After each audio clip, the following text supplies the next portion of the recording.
Hello everyone.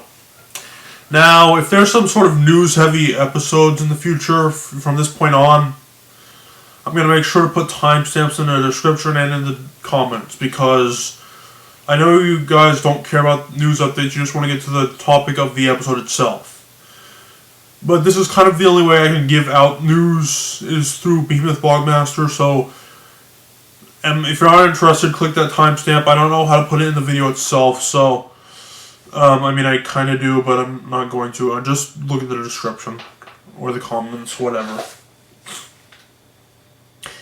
Alright. Now, I got a new subscriber streak of 5. That is pretty momentous for this channel.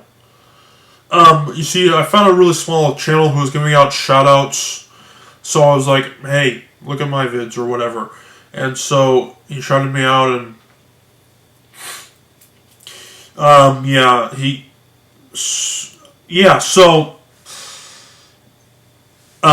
once got a subscriber streak of, believe it or not, 12. Back in the day when I made all those crappy videos before the Momo episode was posted.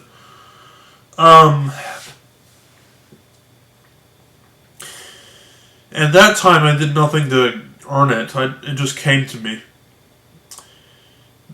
I love these subs. Like, I know it doesn't matter to how many subs I really have, but I'm still happy to have them. However, though, I'm as happy as I am to have you guys on board. Are you guys even watching my videos? I feel like you just subbed just because your friend told you to, excuse me. And maybe they have, I could be wrong, but I'd like some feedback if you could. I mean, it's up to you, but if you could, I'd like some feedback, some opinions, some more comments, because those things are minute. And let me see here. I'm just looking at my notes here. Yeah, so please just don't. I'm glad you subbed, but the reason for subbing someone on YouTube is that you like their content. I know a lot of people just sub just to be nice, which I'm thankful for, but make sure to actually watch my videos as well, please, if you have the time. Alright. I'm working on a prototype of Kale-Idle-Scope. Now, don't flip your crap because it might not come out. Because 7 is a huge number. And I'm really milking the hell out of that thing. But if everything goes well and I'm able to think of a good plot for it, then it might work. Okay. Because Minecraft Boys kind of flopped. In fact, I might not be continuing that series. I know it's only one episode, but I don't know if I can see the series successing, or, that's not the right word. Succeeding, there you go, that's the right word. Alright. Now, we're almost done with the news, but first, I'd like to say that the notes for this episode was so hard to come up with. Like, there's so many points I want to make up. In fact, I may even have to split it into 2 episodes, which is the first time I've ever had to do that.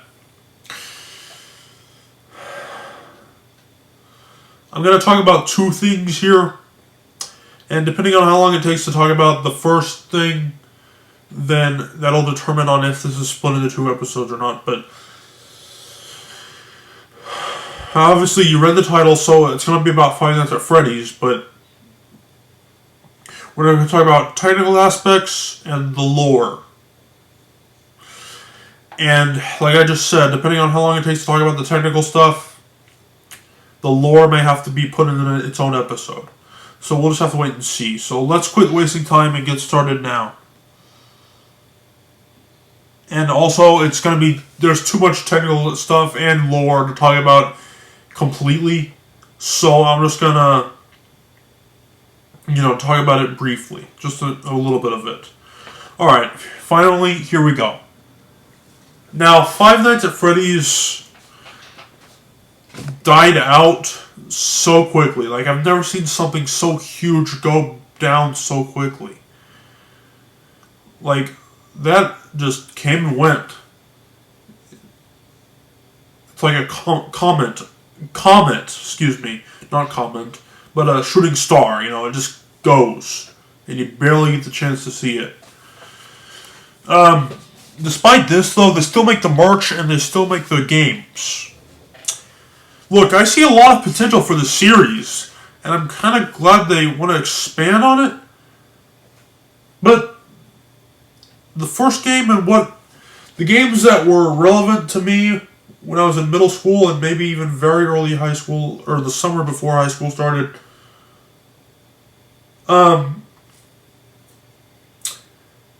they're flawed as hell.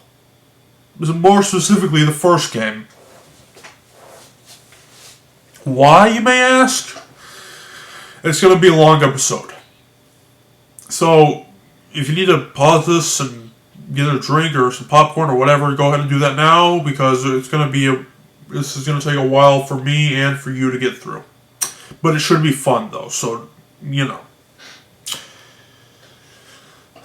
It was a pretty bumpy start. People have been brainwashed. Like, at least for when the games that were released back in the franchise's relevancy, the games are very lacking. More so the original one. The very first one that started it off, it's broken. Literally. Like, okay. I've mentioned this before, but one of my favorite YouTubers is called Lambhoot. If you don't know what I'm saying right now, just go to my channels and you'll find Lambhoot. It's one word. You'll find him. Just go to my subscriptions and you'll. But anyways. Now, he did an in-depth video of this, so if you want to know more, go to his video. This video is going to be pretty in-depth itself, but I digress. But you know that when you're playing the first Five Nights at Freddy's and the door refuses to close? The reason behind that is because there's already an animatronic in the room. That's right. The only way to get a game over at this point is to flip the camera up and then down, and then boom, it's screaming right at your face. Hold on a sec. Now, most people don't actually know that. Like, and, sorry, I keep forgetting, so most people don't actually know that. They probably think it's a design choice, but it's actually a flaw. There's no reason. Like, and the game is still like this. That's right, they haven't updated it. Like, you can literally, once the monster's in the room, and you can literally just sit there and win. I'm not making that up. The game is that broken. If more people knew about it, it probably would have been fixed by now, but the only people I see talking about it are myself and Lambhoot. What they could have and should have done was make the monster, or the animatronic, whatever you want to call it, just make it pop up after a certain amount of seconds. But it wouldn't have been hard to implement into the game. So why the hell not? Was it that sloppily made? Back when Markiplier did his Let's Play of this back in 2014, he said something that makes me cringe so much. He was like, oh, this is probably one of the scariest games I've ever played.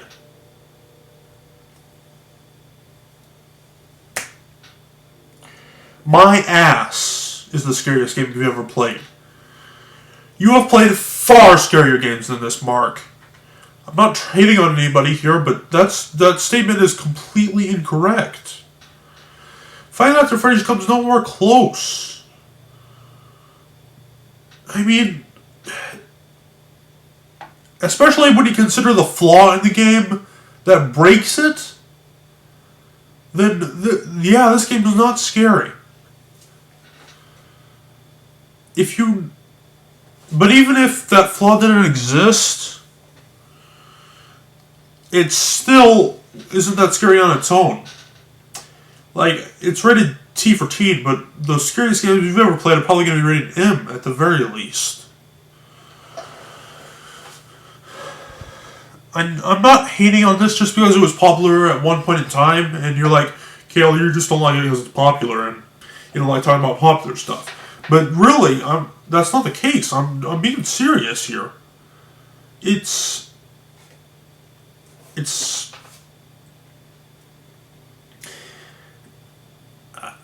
Sorry, I keep losing my train of thought, but it's broken. The game is not freaky. I mean, it kind of is, but if you know the flaw, you can completely you can do the whole custom night, put all the animatronics at 20, level 20, and beat it. In fact, I may do that. I don't know. I may record proof of me doing that, but I know this particular part is not in my notes, so please forgive me. But Scott Cawthon, the creator, was probably said that it probably wouldn't have been possible to do it when all the animatronics are at level 20. But is he even aware of this flaw that breaks the game? This game is not just easy, it's impossible to lose.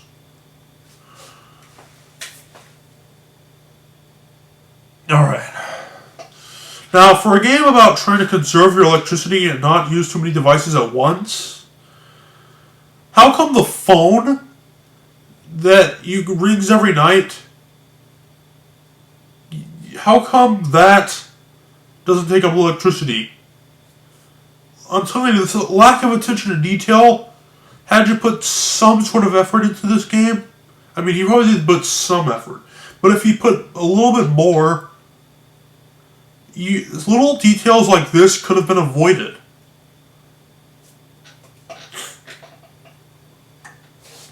I'm telling you, you guys were brainwashed. This game is not that good, if I'm being honest. If you choose to play the game by the way that the game designer intended you, then if the door refuses to open, you're not going to get scared by the jump scare, but if you choose not to cheat, then just flip the camera up then down and then you lose. But there's no reason why it shouldn't force you to lose. You know what I'm saying?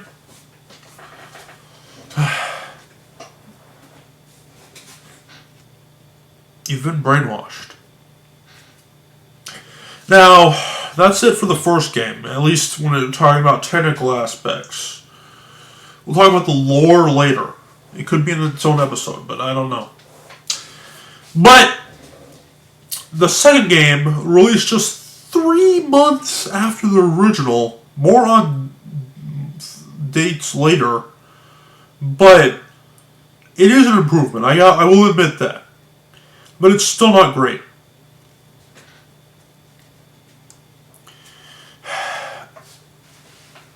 For one thing, there are no doors or electrical problems. Then you might be asking, well, then how do you survive? Well, the Freddy helmet. You can put it on and the animatronics will think you're one of them. Sorry. So, okay. Big improvement over doors. Because if you couldn't get doors to work in the first game, then yeah, it's probably best to exclude them entirely in the sequel. However, though, this game still has its fair share of flaws as well. So, The main challenge in Five Nights at Freddy's 2 is the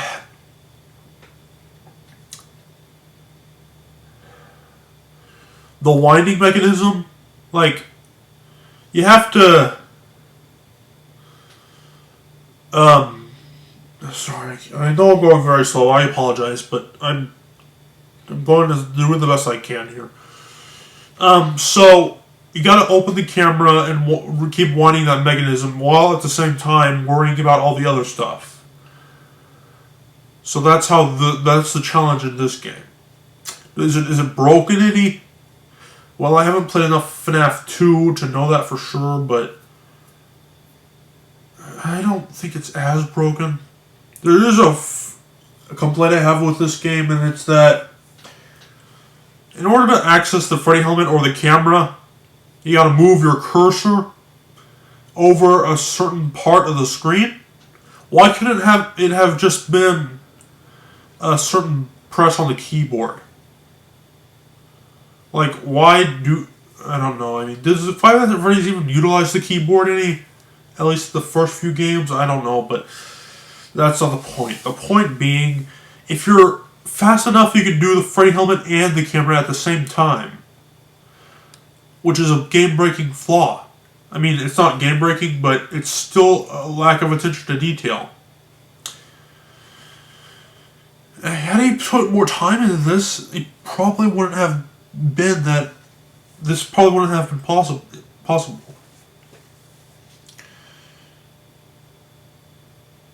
Okay, let me see where I am here.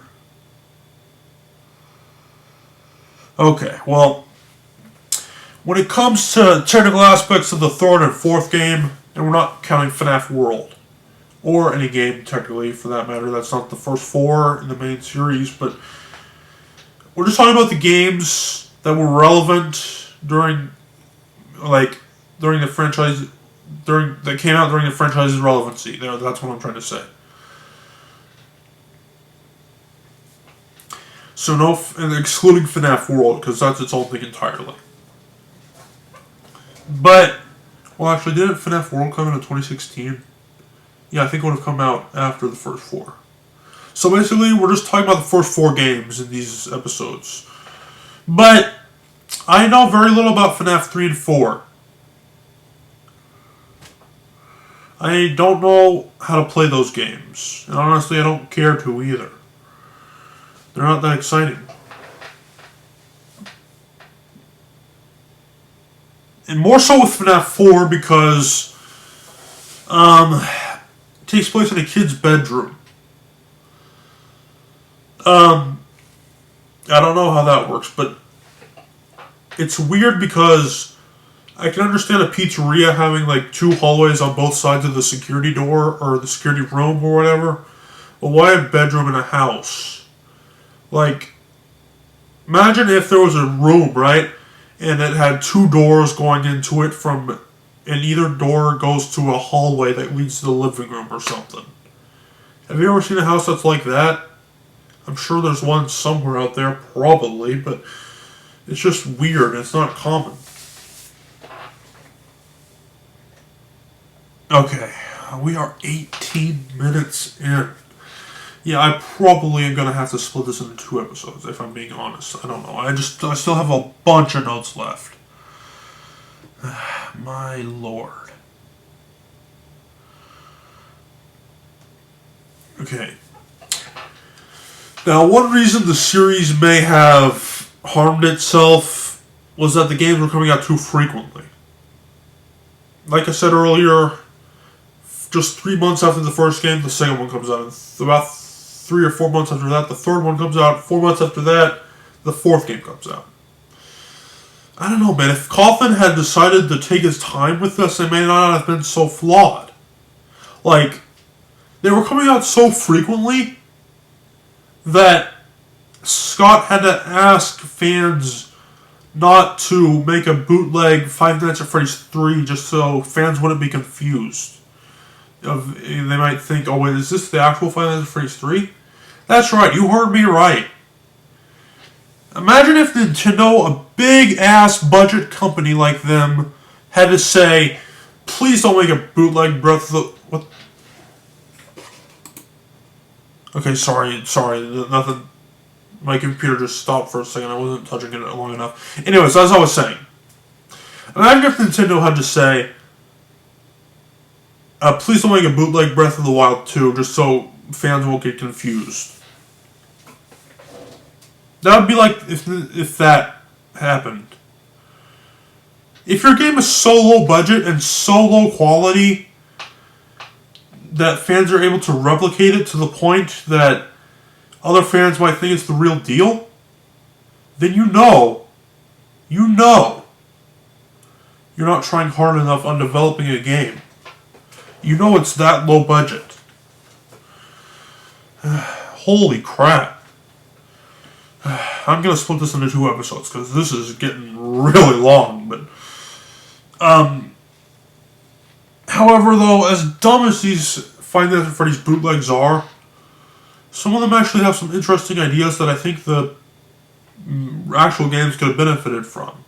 For example, the freaking, Five Nights at the Krusty Krab or whatever the hell.